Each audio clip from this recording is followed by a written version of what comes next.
السلام علیکم۔ دی برین کی ویڈیو سیریز کی ایک اور ویڈیو ہے، اور اس میں ہمارا مین ٹاپک یہ ہوگا کہ ہمارا دماغ یا ہماری پوری شخصیت یہ کس کے کنٹرول میں ہے۔ بہت ایک دلچسپ حقیقت یہ ہے کہ انسان کے زندگی کے اندر جتنے بھی کام وہ کرتا ہے، اس میں جو میجر رول ہے اور بڑا پورشن ہے، اس کے اندر انسان کا لاشعوری دماغ کار فرما ہوتا ہے۔ اور لاشعوری دماغ کا جو کام کرنے کا طریقہ کار ہے وہ بہت کمپلیکیٹڈ اور بہت کمپلیکس ہے۔ ہم نے پہلی ویڈیو کے اندر بتایا تھا کہ ہزاروں کی تعداد میں نیورونز ہے، اور ان نیورونز کے کنیکشنز آپس میں مل کر انسانی دماغ چلاتے ہیں، اور اس کے اندر میموری کے لیے رسپانسبل ہوتے ہیں، اور فیصلوں کے فیصلہ سازی کے اندر ان کا کردار ہوتا ہے۔ یہ چیزیں ہمارا سب کانشیس یا ہمارا جو لاشعور ہے وہ یہ تمام چیزیں کیسے کرتا ہے، اس کے ایک سمپل ایکسپیریمنٹ کے لیے یہ اسکرین کے اوپر آپ کو 3 مختلف زبانوں کے اندر لکھا ہوا ایک جملہ نظر آ رہا ہے۔ عمومی طور پر جو زبان ہمیں سمجھ آ رہی ہوتی ہے، تو جیسے جیسے ہم اس کو پڑھتے ہیں یا جیسے جیسے آپ مجھے سن رہے ہیں، تو اگر آپ کو اردو زبان آتی ہے تو میرے منہ سے نکلا ہوا ہر لفظ وہ فوراً سے آپ کا دماغ اس کو قبول کر لیتا ہے اور آپ بات کو سمجھ پاتے ہیں۔ لیکن یہ جو 3 مختلف زبانوں کے اندر جملے آپ نے دیکھے، یہ آپ کے لیے صرف کاغذ کے اوپر یا اسکرین کے اوپر کچھ لائنز سے زیادہ کوئی چیز نہیں ہے، کیونکہ آپ کا لاشعور اس کے لیے ٹرین نہیں ہوا۔ آپ کا لاشعور اس کو سمجھ نہیں پا رہا اور اس کو انٹرپریٹ نہیں کر پا رہا۔ اس لیے کسی چیز کو اپنے لاشعور کے اندر لانے کے لیے بہت زیادہ محنت درکار ہوتی ہے، اور اس کو بعض اوقات ایک لفظ استعمال ہوتا ہے آٹو پائلٹ۔ آٹو پائلٹ کا لفظ عمومی طور پر بچوں کے لیے استعمال ہوتا ہے کہ جب بچہ جیسے جیسے بڑا ہوتا ہے تو اس کو چیزیں سکھائی جاتی ہیں۔ جیسے صبح وہ اٹھتا ہے تو وہ منہ ہاتھ دھوتا ہے، پھر اس کے بعد وہ برش کرتا ہے، پھر اس کے بعد وہ ناشتہ وغیرہ کرتا ہے، اور پھر تیار ہو کے اسکول جاتا ہے۔ اب جب وہ اٹھتا ہے تو شروع میں تو ان کے اوپر محنت کرنی پڑتی ہے، بتانا پڑتا ہے، یاد دلانا پڑتا ہے، لیکن کچھ ٹائم بعد وہ چیز اس کے لاشعور کے اندر چلی جاتی ہے، اور وہ بچہ آٹو پائلٹ پہ چلا جاتا ہے۔ جیسے اس کی آنکھ کھلتی ہے، وہ فوراً جا کے منہ ہاتھ دھوتا ہے، برش کرتا ہے، اور پھر وہ سارے سٹیپس جو وہ اپنی ڈیلی روٹین کے اندر کرتا ہے وہ کرنا شروع ہو جاتا ہے۔ اب کسی چیز کو شعور سے لاشعور کے اندر لے جانا کیوں امپورٹنٹ ہے؟ کیونکہ انسانی دماغ شعوری طور پر جتنی انرجی لگاتی ہے اور جتنی تھکتی ہے، تو جو چیز لاشعور کے اندر چلی جاتی ہے تو پھر انسان کو اس کے اندر اتنی جتن نہیں کرنی پڑتی، یا اتنی محنت اور دماغ کے اوپر زور نہیں ڈالنا پڑتا، کیونکہ انسان کا جو سب کانشیس یا لاشعور ہے وہ چیزوں کو اپنے طریقے سے اسٹرکچر کر کے آپس میں کنیکشن بنا کے اس کو انسان کے لیے آسان بنا دیتا ہے، تو وہ انرجی کے اعتبار سے بھی آسان ہوتا ہے، اور انسانی دماغ ایک ٹائم پہ پھر بہت سارے کام کرنے کی اہل ہو جاتی ہے۔ اس چیز کی مثال کو ذریعے سمجھانے کے لیے ڈیوڈ ایگلمن نے ایک مثال کے ذریعے سمجھایا ہے کہ جیسے آپ ایک محفل کے اندر بیٹھے ہوں، آپ بات کر رہے ہوں کسی ملک کی سیاست کے اوپر، اور ساتھ میں آپ نے ایک ہاتھ کے اندر ٹیشو پکڑا ہے، دوسرے ہاتھ کے اندر آپ کپ اٹھائیں۔ اس کپ کو اٹھاتے وقت آپ بالکل صحیح جگہ سے کپ کو اٹھاتے ہیں، اور جو زیادہ گرم بھی نہیں ہوتی، جو جگہ ادھر سے اٹھاتے ہیں وہ کپ آپ ہوا کے اندر موو کر کے اپنے منہ تک لے جاتے ہیں، اور اس دوران آپ اپنی بات نہیں روکتے، آپ اپنی بات بھی نہیں روکتے، آپ اپنا دیکھنا بھی نہیں روکتے، اپنا بولنا بھی نہیں روکتے، اور اپنا سننا بھی نہیں روکتے۔ یہ سارے کام اکٹھے چل رہے ہوتے ہیں، اور اس کے ساتھ ساتھ آپ کپ اٹھا کے کامیابی کے ساتھ منہ کی طرف لے جاتے ہیں، چائے کا گھونٹ لیتے ہیں اور واپس کپ کو رکھ دیتے ہیں۔ اب اس بات کی اہمیت کا اندازہ اس بات سے آپ لگا سکتے ہیں کہ موجودہ وقت انسانی ٹیکنالوجی نے اتنی ترقی کی ہے، لیکن روبوٹس کے اندر جو بہت بڑا چیلنج ابھی سائنسدانوں کو درپیش ہے وہ یہ ہے کہ کیسے روبوٹس کا یہ میکینزم امپروو کیا جا سکے، اس کو کریکٹ کیا جا سکے، جو کہ انسان بغیر کسی کوشش یا بغیر کسی زیادہ ایفرٹ کے آرام کے ساتھ کر لیتا ہے۔ یہی کپ اگر آپ کسی روبوٹ کو پکڑائیں گے تو وہ اس سے یا تو چائے گرا دے گا، یا کپ کو الٹا کر دے گا، یا کپ کو توڑ دے گا، کیونکہ روبوٹس کے اندر یہ سب کانشیس نہیں ہے، اور ان کی یہ ایبلٹی نہیں ہے کہ یہ ملٹیپل ٹاسک وہ ایک ساتھ کر سکے، کیونکہ ان کے اندر انسانوں نے ایک چیز فیڈ کی ہے، اور اس فیڈڈ انسٹرکشنز کے ذریعے یا جو کچھ ان کو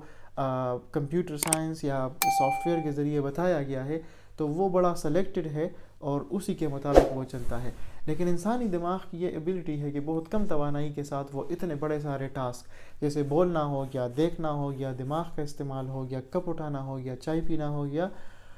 تو یہ سارے کام وہ ایک ساتھ اس کا دماغ کر رہا ہوتا ہے۔ اب اگر آپ اس کے ہر سیکٹر کو الگ دیکھیں گے تو یہ بہت کمپلیکیٹڈ اور ایک بڑا مشکل کام ہے، لیکن یہ بہت ایزیلی ہو جاتا ہے، اور یہی انسان کے لاشعور کا فائدہ ہے۔ لاشعور کا جو حصہ ہے انسانی دماغ کا، یہ اس حوالے سے بھی امپورٹنٹ ہے کہ جو ہمارے ذہن کے اندر آئیڈیاز جنریٹ ہوتے ہیں، کہ ہم بہت زیادہ کسی چیز کے اوپر سوچتے ہیں، لیکن پھر ہمیں ایک دم سے کوئی آئیڈیا آتا ہے اور ہم کہتے ہیں کہ میرے ذہن کے اندر ایک آئیڈیا آ گیا ہے، اور ہم اس کو ایسے دکھاتے ہیں جیسے وہ آئیڈیا ابھی فوراً آیا ہو اور ایک دم سے آیا ہو، لیکن یہ ایسے نہیں ہوتا۔ کوئی بھی آئیڈیا ایک دم سے نہیں آتا، بلکہ اس کے بیک اپ کے اندر دماغ کے اندر ایک کمپلیکس مشینری چل رہی ہوتی ہے، اور اس کے آپس میں مختلف کنیکشنز بن رہے ہوتے ہیں نیوران کے، اس کے نتیجے میں پھر ایک فائنل ریزلٹ تشکیل پاتا ہے، اور وہ ریزلٹ ایک دم سے سب کانشیس سے کانشیس میں آ کے اور ہم اس کا اظہار کر دیتے ہیں۔ آسٹرین یا ایک جرمن ایک یہودی ماہر نفسیات سگمنڈ فرائڈ، جو کہ 1873 میں وہ آسٹریا کی جو ویانا میڈیکل اسکول ہے وہاں پر انہوں نے نیورولوجی کے اندر داخلہ لیا، اور پھر انہوں نے اسی فیلڈ کے اندر اپنا کیریئر بنایا۔ انہوں نے لاشعور کے اوپر بڑا کام کیا، اور انہوں نے پہلی دفعہ یہ ریسرچ انہوں نے تجویز کی اور پریکٹس کی کہ وہ مریض کو باتوں کے ذریعے سے ٹریٹ کرتے تھے، اور باتوں کے ذریعے سے ان سے یہ جاننے کی کوشش کرتے تھے کہ ان کا مسئلہ کیا ہے۔ مجھے جانے کا اتفاق ہوا ہے، موقع ملا ہے، اور سگمنڈ فرائڈ کی جو رہائش گاہ ہے اس کو ابھی آسٹرین گورنمنٹ نے پریزرو کر دیا ہے، اور وہاں پر جا کے ان کے رہائش کے سامنے ان کا کلینک بھی تھا، اور کلینک کے اندر وہ مریض کو ٹریٹ کیسے کرتے تھے، ان کے لاشعور کو پڑھنے کے لیے وہ مریض کو ایسے لٹا دیتے تھے کہ ان کا منہ سگمنڈ فرائڈ کی طرف نہیں ہوتا تھا، اور سگمنڈ فرائڈ ان کے ساتھ بولنا شروع کر دیتے تھے۔ موسٹلی جتنے بھی مریض سگمنڈ فرائڈ کے پاس آتے تھے تو ان کو پتہ نہیں چلتا تھا کہ ان کے ساتھ جو ذہنی الجھن ہے یا ان کا جو مسئلہ ہے اس مسئلے کی وجہ کیا ہے۔ تو اس وجہ کو سمجھنے کے لیے سگمنڈ فرائڈ نے یہ طریقہ کار اپنایا کہ باتوں کے اندر یا باتوں کے دوران وہ کچھ ایسے الفاظ بول دیتے تھے مریض، یا ایسے کوئی ایکسپریشنز دے دیتے تھے، یا ایسے بعض اوقات وہ لکھنے کے لیے کہتے تھے کہ آپ لکھ لیں جو آپ محسوس کر رہے ہیں، تو اس لکھنے سے وہ یہ اندازہ لگاتے تھے کہ اس کے لاشعور کے اندر کیا چیزیں چل رہی ہیں۔ تو کیونکہ وہاں سے اگر ان کو ایک بھی کلو مل جاتا تھا یا ایک بھی اشارہ مل جاتا تھا تو اس کے ذریعے سے وہ پورے معاملے کو سمجھنے کے اندر ان کو مدد ملتی تھی۔ اب یہ بڑا ایک انٹرسٹنگ فیکٹر ہے کہ سگمنڈ فرائڈ کی اس ریسرچ کے بعد اور کنٹریبیوشن کے بعد سائنسدانوں نے اس کے اندر مزید ریسرچ کو جاری رکھا، اور کچھ دلچسپ حقائق سامنے آئے۔ وہ دلچسپ حقائق یہ تھے کہ انسان کے لاشعور کے اوپر ارد گرد کے ماحول اور انسان کا جو ٹچ کرنے کی سینس ہے اس کا بڑا اثر ہوتا ہے۔ اس کو انہوں نے کچھ ایکسپیریمنٹس کے ذریعے کیا ہے، اور وہ ایکسپیریمنٹس کیا تھے؟ انہوں نے ایک بندے کو پہلے گرم پیالی پکڑائی چائے کی، اور پھر اسی بندے کو انہوں نے ٹھنڈے چائے کی پیالی پکڑائی۔ اب جس بندے کے اوپر ایکسپیریمنٹ کر رہے تھے، جب اس کے ہاتھ میں گرم چائے یا گرم کافی ہوتی تھی تو پھر ان سے وہ ان کے رشتہ دار کے بارے میں پوچھتے تھے کہ آپ اس رشتہ دار کے بارے میں آپ کا کیا خیال ہے۔ تو گرم چائے کی پیالی کے وقت وہ ان کے بارے میں بہت اچھی باتیں کرتے تھے، کیونکہ جو گرمی کا احساس تھا یا گرم کافی کا احساس تھا وہ ان کے مزاج یا ان کے لاشعور کے اوپر متاثر ہو رہا تھا، اور ان کے لاشعور سے اپنے رشتہ دار کے بارے میں مثبت یا اچھی باتیں نکل رہی تھیں۔ لیکن اسی شخص کو جب ٹھنڈی چائے دی گئی یا ٹھنڈے کافی کا کپ دیا گیا، اور پھر اسی بندے سے اسی رشتہ دار کے بارے میں پوچھا گیا، تو انہوں نے اسی رشتہ دار کے منفی پہلوؤں کے بارے میں زیادہ بات کرنی شروع کی، اور یہ بتانا شروع کیا کہ کیسے ان کو اپنے رشتہ دار سے کیا جو ہے گلے ہیں، کون سے گلے شکوے ہیں، اور ان کی ایک لمبی فہرست وہ ترتیب دیتے تھے۔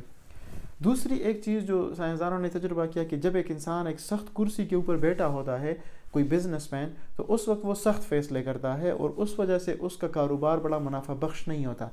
لیکن اگر کوئی بندہ نرم کرسی کے اوپر بیٹھا ہے تو وہ نرم کرسی کے جو احساس، جو لمس کا احساس ہے اس کا ٹچ کرنے کا، وہ اس کے سب کانشیس کو افیکٹ کرتا ہے، اور وہاں سے اس کی مثبت فیصلے یا مثبت ڈیسیجن وجود میں آتے ہیں۔ تو یہ بھی ایک بڑا دلچسپ تجربہ تھا۔ اس کے بعد سائنسدانوں نے مزید یہ ریسرچ کی کہ فلوریڈا کے اندر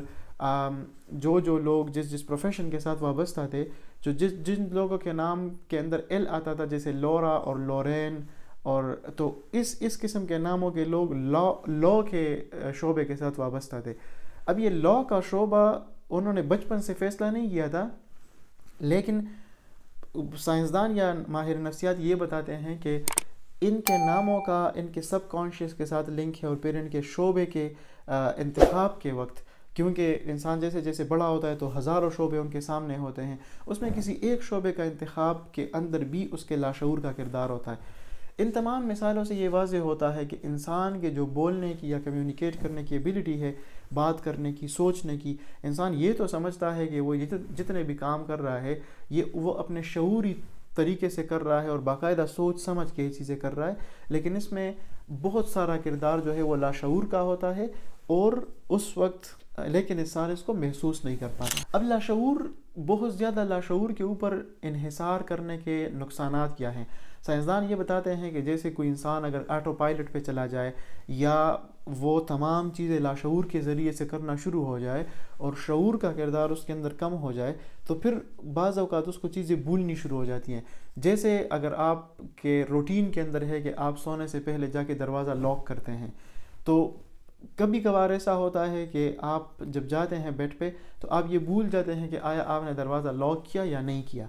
اب یہ جو انسرٹینٹی ہے یا یہ جو بھول جانا ہے، یہ اس بات کا ثبوت ہے کہ جو لاشعور کے اندر جو چیزیں ہیں وہ چونکہ شعور کے درجے میں ہم نہیں کر رہے تھے، تو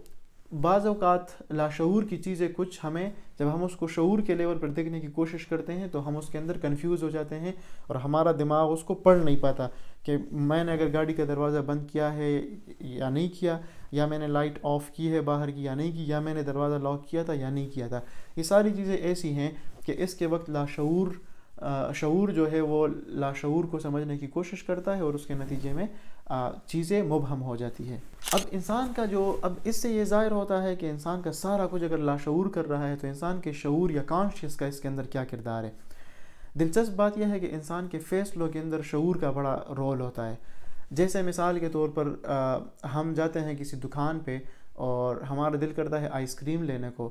پھر ہم کہتے ہیں کہ آئس کریم ہم یہ لیں یا نہ لیں۔ اس وقت شعور کا رول ہوتا ہے، شعور آ کے اپنا کردار ادا کرنا شروع ہو جاتا ہے۔ ہمارا دماغ ہمیں کہتا ہے کہ آپ آئس کریم نہ کھائیں، اس سے استعداد بھی خراب ہوتے ہیں، شوگر لیول بھی ہائی ہوتا ہے، اور اس سے اگر بہت زیادہ کھائیں گے تو شوگر کے بھی نقصانات ہوتے ہیں۔ تو دماغ جو ہے وہ آرگو کرنا شروع کر دیتا ہے اور ڈسکس کرنا شروع کر دیتا ہے چیز کو، اور پھر اس کے بعد ایک فائنل فیصلے کی طرف پہنچتا ہے کہ آیا میں نے آئس کریم خریدنا ہے کہ نہیں خریدنا۔ تو اس لیے سب کانشیس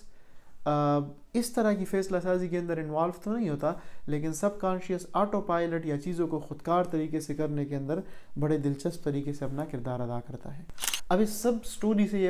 یہ بات سامنے آتی ہے کہ کیا انسان کے پاس جو انتخاب کے اندر آزادی ہے یا کسی چیز کو سلیکٹ کرنے کے اندر اس کا کردار ہے، تو یہ حقیقی ہے یا یہ ویسے ایک دھند ہے جو کہ حقیقی نہیں ہے۔ اس تجربے کو کرنے کے لیے ایک پروفیسر تھے ہارورڈ یونیورسٹی کے، اور انہوں نے ایک تجربہ کیا۔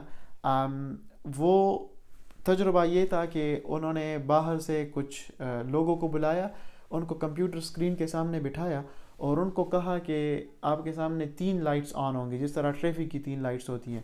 ریڈ ہوگی لائٹ، پھر یلو ہو جائے گی، اور پھر گرین ہو جائے گی۔ تو جس وقت لائٹ یلو ہو جائے اس وقت آپ نے یہ فیصلہ کرنا ہے کہ جب لائٹ گرین ہوگی تو گرین ہوتے ہی آپ نے دایاں ہاتھ اٹھانا ہے یا پھر بایاں ہاتھ اٹھانا ہے۔ تو یہ ایک دلچسپ تجربہ تھا، اور جب لائٹ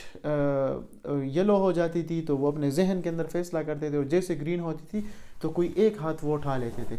اب اس بات کو سمجھنے کے لیے کہ آیا اس کے اندر انسان کے شعور کا کردار ہے یا لاشعور کا ہے، تو اس تجربے کو کرنے کے لیے انہوں نے ایک سینسر لگائے، اور ایک سگنل ہے جس کو کہتے ہیں ٹرانزیکشنل میگنیٹک رسپانس۔ تو اس کے اندر وہ انسان کا جو ایک میگنیٹک رسپانس ہے اس کو وہ ٹریگر کرتے تھے۔ اس کے نتیجے میں کیا ہوتا تھا کہ جب جیسے ہی لائٹ ریڈ سے یلو ہوتی تھی، اس وقت یہ وہ ٹریگر آن کر لیتے تھے، تو انسان کے دماغ کا وہ حصہ جو کہ اس فیصلہ سازی کے اندر اس کا کردار ہوتا ہے تو اس حصے کو وہ ایکٹیویٹ کر دیتے تھے. تو جب اور دلچسپ اس کے اندر معاملہ یہ تھا کہ اگر وہ بائیں ہاتھ کے حصے کو ٹریگر کرتے تو جو بندہ تھا وہ بایاں ہاتھ اٹھاتا, لیکن جب وہ دائیں ہاتھ کے حصے کو ٹریگر کرتے تھے تو وہ دایاں ہاتھ اٹھا لیتا تھا. لیکن انہوں نے تجربہ کرنے والے لوگوں کو یہ نہیں بتایا کہ انہوں نے کون سا والا ٹریگر کیا ہے. انہوں نے بغیر یہ تفصیلات ان کو دیے ان سے پوچھا کہ آپ کا جب لائٹ یلو ہوئی تو آپ کا ارادہ کیا تھا. تو لوگوں نے کہا کہ ہاں یہ میرا ہی ارادہ تھا کہ میں دایاں ہاتھ اٹھاؤں گا, لیکن دلچسپ معاملہ یہ تھا کہ اس وقت انہوں نے ان کا دایاں ہاتھ ٹریگر کیا تھا, اس لیے انہوں نے دایاں ہاتھ اٹھایا. تو یہ ایک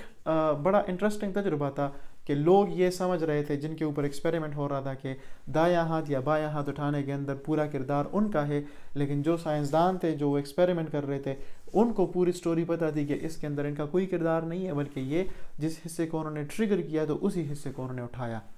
اس سے پتہ چلتا ہے کہ جو ہمارے انتخاب یا جو ہم کہتے ہیں کہ چیزوں کے بارے میں رائے رکھنے یا چیزوں کے سلیکشن کے اندر ہمارے دماغ کا کردار یا ہمارا اپنا بڑا کردار ہے, تو یہ ساری چیزیں مبہم ہے, اس کی کوئی حقیقت نہیں ہے, بلکہ یہ ہمارا دماغ ہی ایک کمپلیکیٹڈ طریقے سے لاشعوری طور پر چیزوں کو کنٹرول کر رہا ہے, جس کے اندر شعور کا کردار کچھ حد تک ہے اور جس کی تفصیلات ہم نے آپ کے سامنے رکھی.